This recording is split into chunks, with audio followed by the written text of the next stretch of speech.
Simple drip cake tayo for today's video mga kasing bakes!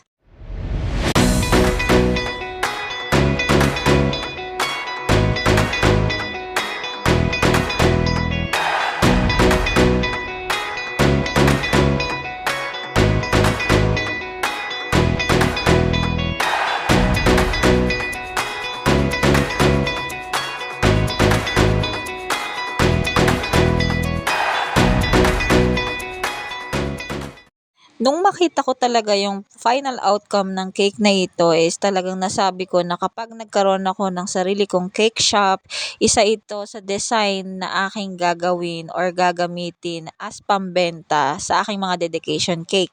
And as you can see, ganache po, chocolate ganache po yung inilalagay ko dyan sa middle or sa gitna ng aking cake as filling. And then yung side naman is icing. Syempre, ACC whipping cream pa rin po ang ating gamit dito. Actually, gumagamit lang ako talaga ng filling na ganache kapag ang cake ay ibabiyahe ko or ibabiyahe ko as commute kasi nga syempre, 'di ba?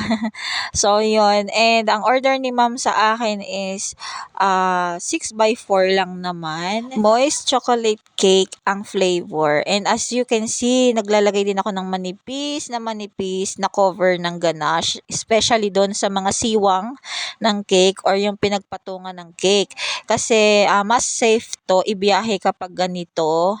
And dumidikit talaga yung cake as in sa cake board na ating ginagamit. And dahil nga ibabiyahe ito is nilagyan ko siya ng straw dowel para mas safe at syempre iwas guho sa pagpreno ng jeep. Second time na nga pala umorder sa atin ni Ma'am since siya ay nasa Cebu. No, ang first order niya is mango brava cake na for Mother's Day, and then ito is for birthday naman ng mama niya. And sa icing naman, ACC whipping cream nga po with Necco Philippines liquid dahil since pastel yellow naman yung ating need na color, and ito po yung binigay na sample ni Ma'am sa akin, kaya yan ang ginamit ko kasi perfect na perfect sa mga pastel na kulay itong Sineco liquid food coloring. And nakita ko talaga na sobrang bagay talaga siya sa chocolate drip cake na ating gagawin itong kulay na ito. And ang gamit ko po palang chocolate doon as drip and ganache is Beryl's po na dark chocolate po.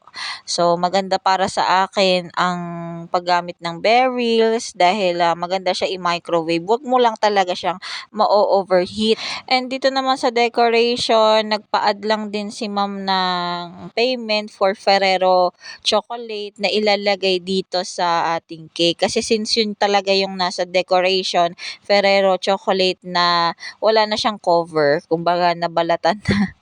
Opo. And tingnan niyo naman kung gaano ka-smooth at kadaling pakinisin itong si ACC whipping cream. Talaga, hindi talaga ako nahihirapan magpakinis at nahihirapan maglagay ng mga decoration kapag ACC. Kasi kusa na siya nagse-set kapag kahit na hindi siya i-chiller kasi yan talaga based on my experience lang naman since dito naman talaga sa aming area is malamig kaya din siguro siya madaling mag-set.